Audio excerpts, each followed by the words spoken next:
Okay. Sa mga nag-o-oppose o mga tumutuligsa doon sa mga turo ng sinasabi ko na huwag tayong magpapatawag ng pastor dahil si Jesus lang talaga ang may karapatan sa titulo na pastor. Someone opposes me, I think, for mga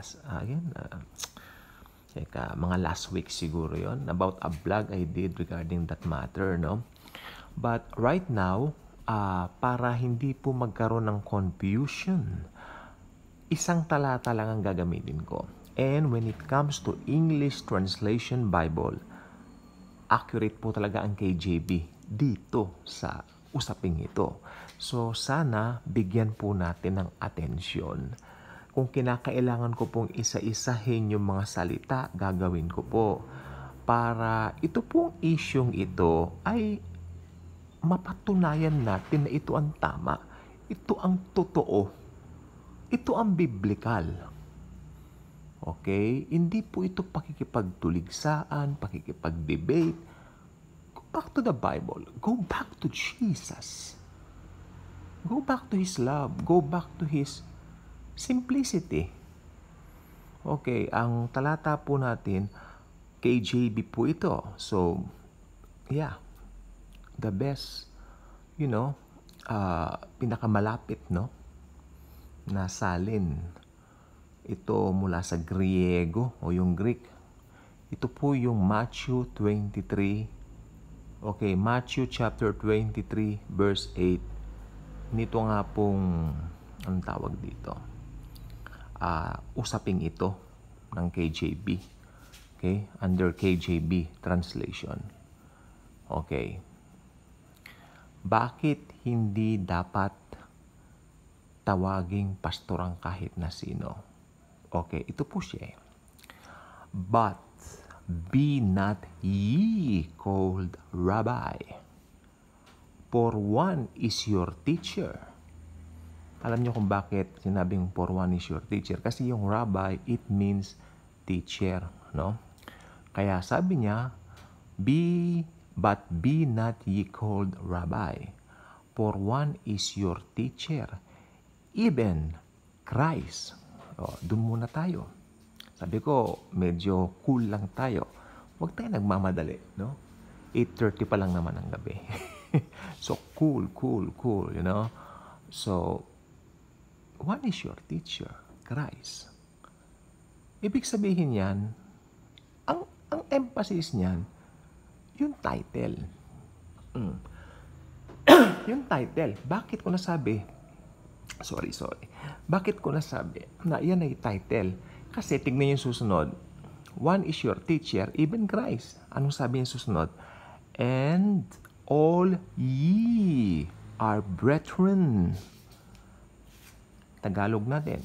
Lahat kayo magkakapatid. May isa tayong guro, si Jesus.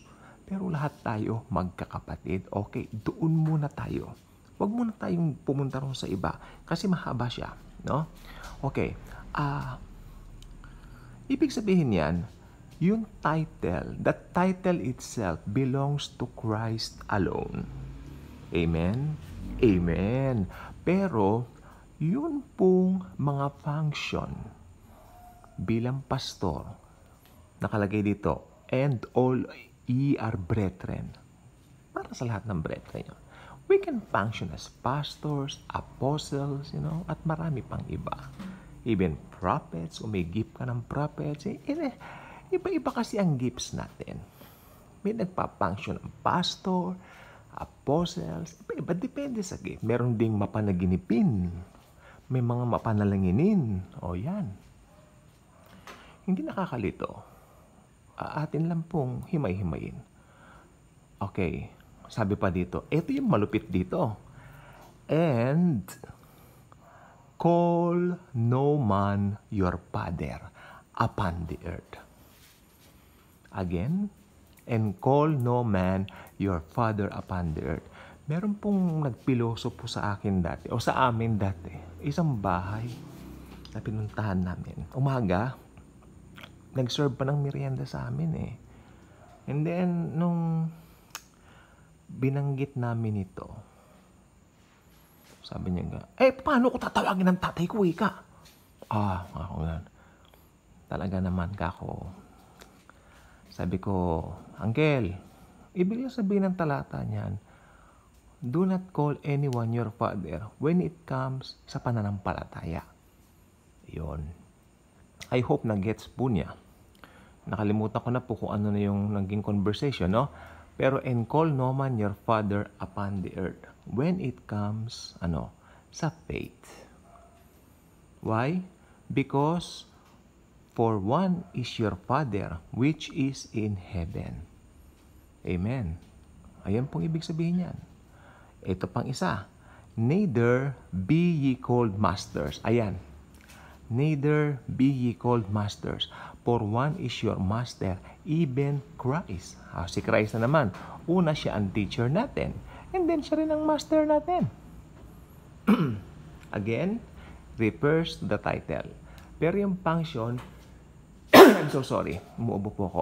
Yung function, of course, pwede natin gawin ang function.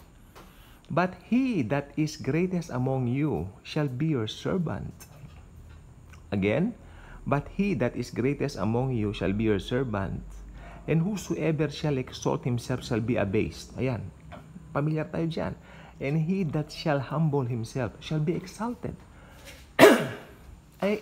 Ibang-iba na po ang nangyayari ngayon sa kapanahunan natin ngayon sa mga institutional churches na sikat. Tandaan po ninyo, nagkakaroon po ng pagkakataong yumaman yung mga pastor na yan doon sa institutional church model, wherein ang turo ng Bible, house church model. Ang turo ng Bible, house church model at hindi yung institutional church model. Sa institutional church, marami yan eh. Una, nagsisimula silang maliit, tapos magiging mega church na po yan. Hinahawakan ng isang pastor at yung pastor na yan magiging public figure. Iba nga, celebrity na eh. So, ayan pong sinasabi ko. Malayong malayo sa Panginoong Hesukristo. Malayong malayo sa naisin ng Panginoong Hesukristo. Okay, but he that is greatest among you shall be your servant.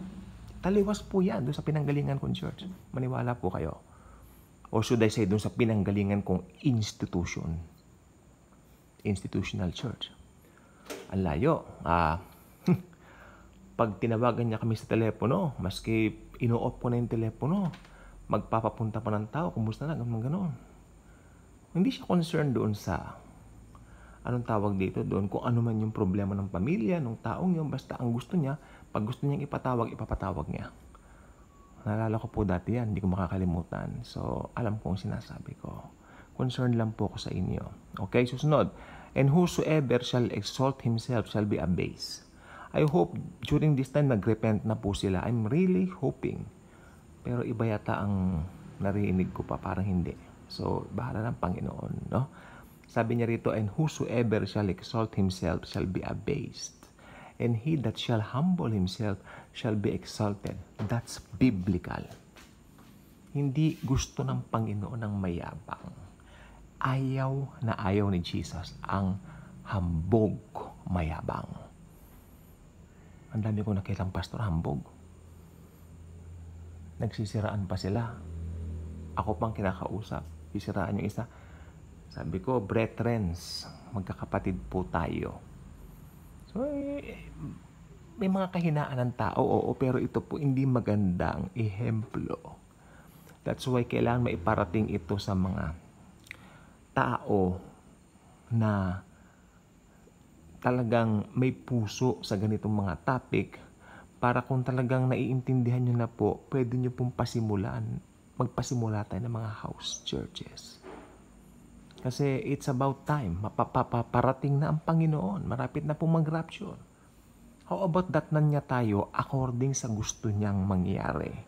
Ang gusto ni Jesus, house church ang gawin natin. Hindi institutional church. Tayo po ang church. Tayo po ang church. Ano po ba nangyari? Naging building eh. It's so sad. Sad. Sometimes it's funny, pero nakakalungkot yan. Kasi, uulit-ulitin ko po itong topic na to. So, don't get mad if ever parang, kasi hindi naman po kayo ganitong mag-isip, or should I say, hindi pa kayo agree. Pag-aralan po ninyo, I'm not saying, mag-agree na kayo sa akin. I'm not saying that. But at least you consider this, watching this video from start to finish. I think, kahit papano, ever since, ito, isang talata lang binigay ko, hindi ako nagbigay ng marami. Sapat na itong talatang ito. And, I'm praying, this should serve as a wake-up call. Paparating na si Lord Jesus. Ano ba naman yung makita niya, yung gusto niyang, yung pinakapuso niya, yung pinakahangad niya, ang madatnan niya, bago tayo i-rapture, yun lang po muna.